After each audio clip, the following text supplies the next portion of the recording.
যারা অপেক্ষায় আছেন যে এবার বিশ্বকাপ ক্রিকেটে বাংলাদেশ অংশগ্রহণ করবে এবং বাংলাদেশের খেলা দেখবেন, তাদের জন্য সুখবর। বাংলাদেশেই বিশ্বকাপ ক্রিকেটে অংশগ্রহণ করতে যাচ্ছে এবং অবশেষে তারা ফাইনালি এই ডিসিশনটা নিয়েছে এবং শতভাগ যে তারা এই বিশ্বকাপ বয়কট করবে না।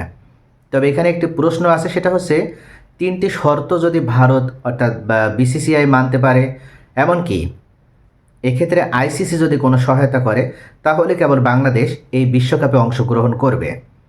ইতিমধ্যে আইসিসির পক্ষ থেকে একটি চিঠি পাঠানোর মাধ্যমে বাংলাদেশ ক্রীড়া উপদেষ্টাকে সরাসরি জানানো হয়েছে যে এই তিনটি জায়গাতে বাংলাদেশের সমস্যা রয়েছে এবং বাংলাদেশ যদি বিশ্বকাপে অংশগ্রহণ করে তাহলে এই তিনটি সমস্যা তাদের সমাধান করার মাধ্যমেই কেবল তারা বিশ্বকাপে অংশগ্রহণ করতে পারবে। তবে যে সমস্যার কথা উল্লেখ করা হয়েছে সেই সমস্যাটা মূলত বাংলাদেশের উপরে যতটুকু নির্ভরশীল বা বাংলাদেশের সাথে যতটুকু সংশ্লিষ্ট তার থেকে বেশি সংশ্লিষ্ট বিসিসিআই বা ভারত সরকারের সাথে। এখানে ভারতের ক্রিকেট বোর্ড এবং ভারতের সরকার যদি মনে করে যে এই তিনটি সমস্যা তারা নিজেরাই সমাধান করে দেবে, সেক্ষেত্রে খুব সহজেই বাংলাদেশের জন্য বিশ্বকাপের দুয়ার উন্মুক্ত হয়ে যাবে। আইসিসির পক্ষ থেকে জানানো হয়েছে যে বাংলাদেশ দল যদি এবার বিশ্বকাপে অংশগ্রহণ করতে চায় তাহলে তাদের মোস্তাফিজকে বাদ দিয়ে অংশগ্রহণ করতে হবে। কেননা মোস্তাফিজকে কেন্দ্র করেই বর্তমান ভারতের সাথে বাংলাদেশের একটা রাজনৈতিক টানাপোড়েন সৃষ্টি হয়েছে, যার কারণে বাংলাদেশ শেষ মুহূর্তে এই বিশ্বকাপ বয়কট করেছে এবং তারা ভারতের মাটিতে এই বিশ্বকাপে অংশগ্রহণ করবে না বলে ফাইনালি ডিসিশনও তারা নিয়েছে। এরপর থেকেই ভারত চেষ্টা চালিয়ে যাচ্ছে যে বাংলাদেশকে যেন এই বিশ্বকাপে রাজি কারণে যায় অংশগ্রহণ করার ক্ষেত্রে, এবং বিভিন্নভাবে তারা যেমন কূটনৈতিক পন্থা অবলম্বন করছে ঠিক তেমনইভাবে মেন্টাল প্রেশার ক্রিয়েট করার মাধ্যমেও বাংলাদেশকে এক প্রকার তারা বাধ্য করতে চাচ্ছে ভারতের মাটিতেই বিশ্বকাপে অংশগ্রহণ করতে। কিন্তু এখানে একটা যুক্তির জায়গা হচ্ছে, আপনি অস্ট্রেলিয়ার যেমন মিচেল স্টার্ক আছে, এছাড়া নিউজিল্যান্ডে বর্তমান যেহেতু ব্রেটলি খেলে না, এছাড়া তো এমন অনেক ভালো বোলার রয়েছে, তাছাড়া পাকিস্তানের শাহিন শাহ আফ্রিদি আছে। অর্থাৎ এইভাবে বিভিন্ন দেশের ক্রিকেটারদের কথা যদি আমরা এক্সাম্পল হিসেবে নিয়ে আসি, তো এই সমস্ত নাম করা অর্থাৎ একটা দলের সাধারণত সুপারস্টার কিন্তু সবাই থাকে না। বোলিং বলেন ব্যাটিং বলেন যে কোনো সাইডে কিন্তু একজন দুজন সাধারণত দলের মূল ভিত্তি হিসেবে থাকে। যেমন পাকিস্তান দলে এই মুহূর্তে শাহিন শাহ আফ্রিদি আছে, তেমনি আমাদের বাংলাদেশে কিন্তু মুস্তাফিজ রয়েছে। তো মুস্তাফিজুর রহমানকে বাদ দিয়ে বিশ্বকাপ ক্রিকেটে বাংলাদেশ কিভাবে অংশগ্রহণ করতে পারে? এই জায়গায় ক্রিকেট বিশ্লেষকরা উল্লেখ করছে যে মূলত আইসিসি জানিয়ে দিয়েছে যে মুস্তাফিজকে বাদ দিয়ে যদি তারা যায় তাহলে ভারত সেক্ষেত্রে পূর্ণ সহযোগিতা করবে। এক কথায় মুস্তাফিজকে বাদ দিয়ে খেলায় অংশগ্রহণ করতে যাওয়া মানে বাংলাদেশ টিমই যেন খেলতে না যায়। ভারত মূলত পরোক্ষভাবে এটাই চাচ্ছে। যদি আপনি শাহিন শাহ আফ্রিদিকে ছাড়া বা পাকিস্তান দলকে আসতে বলে, তারা কখনোই আসবে না, কারণ এটা তাদের ইগোটা যতটুকু, তার থেকে বড় বিষয় হচ্ছে কেন আসতে দেওয়া হবে না একজন ক্রিকেটারকে। তো এইভাবে মূলত ভারত যদি এখন মুস্তাফিজ ইস্যুটাকে সম্পূর্ণ ঢেকে ফেলতে চায় এবং তারা যদি মনে করে যে মুস্তাফিজও দলে অংশগ্রহণ করুক এবং বাংলাদেশ দলের হয়ে বিশ্বকাপে অংশগ্রহণ করুক, এবং এক্ষেত্রে ভারত পূর্ণ মাত্রায় সহযোগিতা করবে, সমর্থন দেবে, এমনকি সিকিউরিটি নিশ্চিত করবে, তাহলে কিন্তু বাংলাদেশ দলের জন্য এই বিশ্বকাপটা অংশগ্রহণ করা বা বিশ্বকাপে খেলা সহজ হয়ে যাবে, যেটা বাংলাদেশও চায়।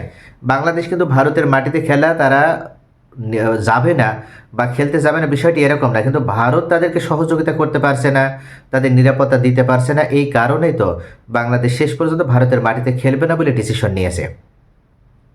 তো এখন যদি ভারত বাংলাদেশের কাছে নতজানু হয়, তারা যদি কূটনৈতিকভাবে নতজানু হয়, এমনকি সরাসরিও যদি বিসিবির সাথে আলোচনা করে, বাংলাদেশ সরকারের সাথে আলোচনা করে পূর্ণমাত্রার সিকিউরিটি যদি নিশ্চিত করে, তাহলে অবশ্যই বাংলাদেশ শেষ পর্যন্ত রাজি হবে, এটা নিশ্চিত। কিন্তু ভারত কি এটা করবে? ভারত এই মুহূর্তে সবথেকে বড় আত্মমর্যাদায় ভুগছে। তারা ভাবছে যে আমরা যদি বাংলাদেশের কাছে নতজানু হই তাহলে আমাদের সম্মানটা থাকলো কোথায়? অথচ তারাই কিন্তু এই খেলার ভিতরে রাজনীতিটাকে ঢুকিয়ে খেলাটিকে কলুষিত করেছে। তারা যদি নিরাপত্তার কারণে বা তাদের দেশের ভিতরে কিছু উগ্রপন্থী হিন্দুত্ববাদী যে সংগঠনগুলো, অর্গানাইজেশনগুলো তারা যে হুমকি দিয়েছিল মুস্তাফিজকে নিয়ে, এটা যদি তারা ওই সময় যদি এই হুমকির বিরুদ্ধে তারা যদি প্রতিরোধ গড়ে তুলতে পারতো, বা বিসিসিআই বা ভারতীয় কর্তৃপক্ষ, ভারত সরকার যদি এ সমস্ত উগ্রপন্থীদেরকে যদি তারা সেইভাবে যদি দমন করতে পারতো, তাহলে কিন্তু আজকে এতটা মারাত্মক পরিস্থিতিতে পড়তে হতো না। ভারত কিন্তু চরম একটা কোণঠাসা অবস্থায় রয়েছে মুস্তাফিজুরকে আইপিএল থেকে বহিষ্কার করে। আর বাংলাদেশ যদি শেষ পর্যন্ত আইসিসিকে রাজি করাতে সক্ষম হয়, ভারতের মাটির বাহিরে বা ভারতের বাহিরে যে বিশ্বকাপ খেলতে বা বিশ্বকাপের আয়োজন করতে বা বাংলাদেশের ভেন্যু যদি ভারতের বাইরে যদি ব্যবস্থা করে দেয় শেষ পর্যন্ত আইসিসি, তাহলে এটা কিন্তু ভারতের জন্য চরম একটা লজ্জারও বিষয় হয়ে দাঁড়াবে।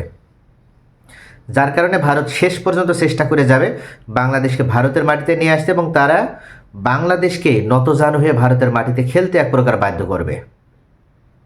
দ্বিতীয় যে কারণের কথা আইসিসি উল্লেখ করেছে সেটা হচ্ছে, বাংলাদেশ টিম খেলবে, বাংলাদেশের সাপোর্টারও থাকবে, কিন্তু মাঠে নাকি বাংলাদেশের জার্সি গায়ে দিয়ে কেউ আনন্দ উল্লাস করতে পারবে না। একটা আজগুবি কথা বা এমন একটা কথা উল্লেখ করেছে এখানে ভারত বা আইসিসির পক্ষ থেকে বলা হচ্ছে যে যদি এমনটা হয় তাহলে সেক্ষেত্রে তারা চরম ঝুঁকির মধ্যে পড়বে। অর্থাৎ ক্রিকেটারদের নিরাপত্তা প্রদান করতে পারলেও এই দর্শকদের নিরাপত্তা দিতে পারবে না। এটা সহজে কে মানবে? একটা দল যেখানে খেলায় অংশগ্রহণ করবে, একটা দল সেই জায়গায় তাদের সমর্থক থাকবে, তাদের লাভার্স থাকবে, বা এক কথায় তাদের খেলা দেখার জন্য দেশ থেকে মানুষ ভিসা করে টিকিট কেটে সেই খেলা দেখতে যাবে, তারা যদি আনন্দ উল্লাস না করতে পারে, তার দলের পক্ষে যদি তারা সমর্থন জানাতে না পারে, তাহলে সেই বিশ্বকাপের মঞ্চে সেই বিশ্বকাপে বাংলাদেশের অংশগ্রহণ করা না করা তো একটা সমান বিষয় হয়ে দাঁড়ায়। যেখানে বিশ্বের ভিতরে 228টি রাষ্ট্রের ভিতরে বাংলাদেশ বিশ্ব ক্রিকেটের অন্যতম একটা গুরুত্বপূর্ণ রোল প্লে করছে, অর্থাৎ বাংলাদেশ যেখানে ক্রিকেটের মাধ্যমে সারা বিশ্বের ভিতরে দেশটাকে পরিচিত করে তুলছে, সেই দেশটাকে নিয়ে তাদের সমর্থকরা আনন্দ করতে পারবে না। আর এটাই এক প্রকার মূলত সাইলেন্টলি, অর্থাৎ নীরবভাবে বলে দেওয়া হচ্ছে যে বাংলাদেশ যেন বিশ্বকাপ বয়কট করে। ভারত চাচ্ছে যে বাংলাদেশ যেন বিশ্বকাপে অংশগ্রহণ না করে, এই কারণেই তারা মূলত এ ধরনের চাপ সৃষ্টি করছে।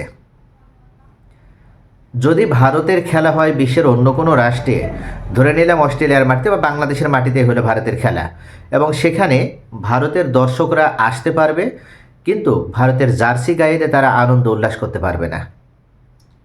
কি একটা আজব কথা, আজব যুক্তি।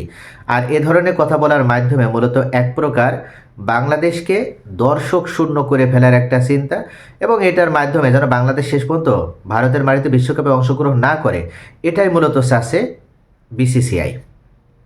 অর্থাৎ বিসিসিআই তারা বাংলাদেশের কাছে নতজানু হবে না, আবার বাংলাদেশও বিশ্বকাপ বয়কট করবে, এমন একটা পথ তারা তৈরি করতে চাচ্ছে, এবং যেটার মাধ্যমে তারা বাংলাদেশকে পরবর্তীতে বিভিন্নভাবে আইসিসির মাধ্যমে নিষেধাজ্ঞা দিতে পারে। তাদের কৌশল হচ্ছে এটা। অর্থাৎ তারা চায় বাংলাদেশ যেন শেষ পর্যন্ত বিশ্বকাপ বয়কট করে, এবং তাহলে বাংলাদেশে একের পর এক বিভিন্ন নিষেধাজ্ঞা দিয়ে, আজকে যেমন কেনিয়ার ক্রিকেট হারিয়ে গিয়েছে, ঠিক তেমনই নামিবিয়ার ক্রিকেট হারিয়ে গিয়েছে, এমন একটা হারিয়ে যাওয়া ক্রিকেট রাষ্ট্রে পরিণত করতে চাচ্ছে বাংলাদেশকে। তৃতীয় যে কথাটি উল্লেখ করেছে সেটা আরও বড় হাস্যকর, যে নির্বাচন যত নিকটে আসবে তত নাকি বাংলাদেশের জন্য নিরাপত্তা সমস্যা হবে বা বিঘ্নিত হবে। তাহলে ভারতের সাথে বাংলাদেশের নির্বাচন নিয়ে কী সমস্যা? এখানে মূলত ভারত এক প্রকার নির্বাচন, পলিটিক্স সমস্ত বিষয়কে খেলার ভিতরে ঢুকিয়ে নিয়েছে, যার কারণে আজকে ভারতকে কিন্তু সবথেকে বেশি কোণঠাসা হতে হয়েছে এই বাংলাদেশ ইস্যুটাকে। অর্থাৎ বাংলাদেশ ইস্যুটা আজকে সমাধান হবে, বাংলাদেশও বিশ্বকাপে অংশগ্রহণ করবে, সেটা ভারতের মাটিতে না ভারতের বাহিরে, এবং আইসিসি শেষ পর্যন্ত মেনে নেবে।